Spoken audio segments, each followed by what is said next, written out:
ചികിത്സയ്ക്കായി 20 ലക്ഷം വേണം.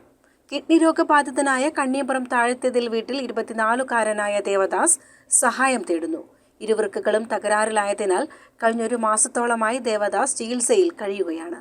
അച്ഛനില്ലാതെ അമ്മയുടെ തണലിൽ വളർന്ന 5 സഹോദരിമാരുടെ ഏക സഹോദരൻ 24-കാരനായ ദേവദാസിന് അസുഖം ബാധിച്ചത് പനിയുടെ രൂപത്തിലായിരുന്നു. പിന്നീട് രോഗം മൂർച്ഛിച്ചപ്പോൾ വിദഗ്ധ പരിശോധനയിലാണ് കിഡ്നി തകരാറിലായത് കണ്ടെത്തിയത്. പിന്നീട് നിരവധി ആശുപത്രികളിൽ ചികിത്സ തേടി.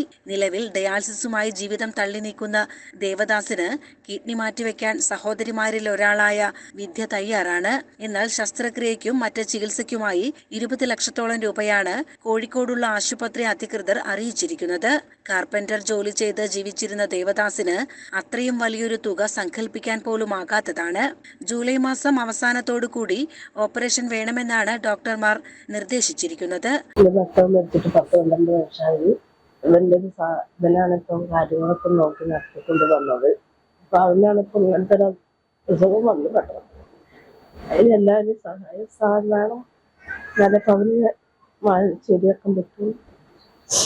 ഭാര്യയും വിധവയായ ഒരു സഹോദരിയും അമ്മയും ഉൾപ്പെടുന്ന കുടുംബം കാർപ്പന്റർ ജോലി ചെയ്തിരുന്ന ദേവദാസിന്റെ വരുമാനത്തെ ആശ്രയിച്ചാണ് കഴിഞ്ഞിരുന്നത്. ഇതെന്റെ ഭർത്താവാണ്. അദ്ദേഹത്തിന് 24 വയസ്സായിട്ടുള്ളൂ. അദ്ദേഹത്തിന് 3-4 മാസമായിട്ട് കിഡ്നിക്ക് കംപ്ലൈന്റ് ആയി ഡയാലിസിസ് നടന്നുകൊണ്ടിരിക്കുകയാണ്. ഡോക്ടറെ കാണിച്ചപ്പോൾ ട്രാൻസ്പ്ലാന്റ് എന്തായാലും വേണമെന്നാണ് പറഞ്ഞത്. നമുക്ക് പുറത്തുനിന്ന് കിഡ്നി അന്വേഷിക്കുക എന്ന് പറയുന്നത് നല്ല തുകയായിരുന്നത് കൊണ്ട് സഹോദരി തന്നെ കൊടുക്കാമെന്ന് പറഞ്ഞിട്ടുണ്ട്. അതിനു വേണ്ടിയിട്ട് 20 ലക്ഷത്തോളം ചെലവുന്നുണ്ട്, ഓപ്പറേഷനും മറ്റു ചെലവുകൾക്കുമായിട്ട്. അസുഖബാധിതനായതോടെ കുടുംബം ദുരിതത്തിലായി. താമസയോഗ്യമല്ലാത്ത നിലയിലാണ് ഇപ്പോഴത്തെ വീട്. ദേവദാസിന്റെ ജോലി മുന്നിൽ കണ്ട് നിലവിലെ വീട് പുനർനിർമ്മിക്കാനായി തറ പണിതുവെങ്കിലും ദേവദാസ് കിടപ്പിലായതോടെ പാതി വഴിയിൽ ഉപേക്ഷിക്കേണ്ട നിലയിലായി. ഞങ്ങളുടെ 5 സഹോദരിമാരുടെ ആകെ ഒരു സഹോദരനാണ് ഇവൻ. ഞങ്ങൾക്കുള്ള ആ ഒരു അനിയനാണ്. അവനാണ് ഇപ്പം ഈ അസുഖം വന്നിരിക്കുന്നത്. 10-20 ലക്ഷം രൂപയോളം ചെലവ് വരും അവൻ്റെ സർജറി കഴിയണമെങ്കിൽ. അപ്പം ഞങ്ങൾക്ക് കുടുംബത്തിൽ വേറെ ആശ്രയമൊന്നുമില്ല. അച്ഛൻ മരണപ്പെട്ടു. അപ്പോൾ ഇവനാണ് ഞങ്ങൾക്ക് ഒരു ആശ്രയം ഉണ്ടായിരുന്നത്. ഇന്ന് ഈ കുടുംബത്തിന്റെ ആശ്രയം വിധവയായ സഹോദരിയുടെ ചിലവിലാണ്. തന്റെ സഹോദരനായ ദേവദാസിന് വൃക്ക നൽകാൻ മുന്നോട്ട് വന്നതും ഈ സഹോദരി തന്നെയാണ്. സഹോദരി വിദ്യയ്ക്ക് 2 വയസ്സു പ്രായമുള്ള ഒരു കുഞ്ഞുകൂടിയുണ്ട്. സഹോദരന്റെ ചികിത്സാ ചിലവ്, കുടുംബത്തിന്റെ ചിലവ്, കുഞ്ഞിന്റെ ആവശ്യത്തിനായുള്ള ചിലവ് എല്ലാം ഇന്ന് ഈ സഹോദരിയാണ് നോക്കുന്നത്. ഈ സാഹചര്യത്തിൽ ദേവദാസിന്റെ ചികിത്സയ്ക്ക് ആവശ്യമായ തുക സംഭാവനകളിലൂടെ സമാഹരിക്കാനാണ് ഉദ്ദേശിക്കുന്നത്. അതുകൊണ്ട് തന്നെ സുഹൃത്തുക്കളും നാട്ടുകാരും ചേർന്ന് സഹായ സമിതി രൂപവൽക്കരിച്ചിട്ടുണ്ട്.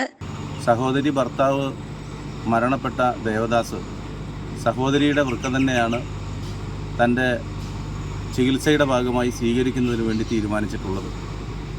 അച്ഛൻ നഷ്ടപ്പെട്ട ദേവദാസിന് തുടർ ചികിത്സയ്ക്ക് യാതൊരു നിവൃത്തിയുമില്ലാത്ത സാഹചര്യമാണുള്ളത്. സാമ്പത്തികമായി വളരെ പരാധീനത അനുഭവിക്കുന്ന ആ കുടുംബത്തിന് തീർച്ചയായിട്ടും ജനങ്ങളുടെ സഹകരണത്തോടു കൂടി മാത്രമേ ചികിത്സയുമായി മുന്നോട്ട് പോകാൻ സാധിക്കുകയുള്ളൂ. സ്ഥലം MLA എന്ന നിലയിൽ രൂപീകരിച്ച ചികിത്സാ കമ്മിറ്റിയുടെ രക്ഷാധികാരിയായിട്ടാണ് ഞാൻ പ്രവർത്തിക്കുന്നത്. നാട്ടിലെ എല്ലാവരുടെയും എല്ലാ സുമനസ്സുകളുടെയും അകമഴിഞ്ഞ പിന്തുണയും സഹായവും ദേവദാസിൻ്റെ കിഡ്നി മാറ്റിവെച്ചുകൊണ്ടുള്ള ചികിത്സയ്ക്ക് വേണ്ടിയിട്ടുള്ള എല്ലാ കാര്യങ്ങളിലും ഉണ്ടാകണം എന്നുകൂടി ഈ സന്ദർഭത്തിൽ സൂചിപ്പിക്കുകയാണ്. എല്ലാവരുടെയും സഹകരണം പ്രതീക്ഷിക്കുന്നു. നന്ദി. കെ പ്രേംകുമാർ MLA-യും ഒറ്റപ്പാലം നഗരസഭ ചെയർപേഴ്സൺ കെ ജാനകി ദേവിയും ഉൾപ്പെടെയുള്ളവരാണ് സഹായ സമിതിയുടെ മേൽനോട്ടം വഹിക്കുന്നത്. ജീവിക്കാൻ ആശയുള്ള യുവാവിന്റെ കുടുംബത്തെ കൈവിടില്ലെന്ന പ്രതീക്ഷയോടെയാണ് സഹായ സമിതിയും പ്രവർത്തിക്കുന്നത്.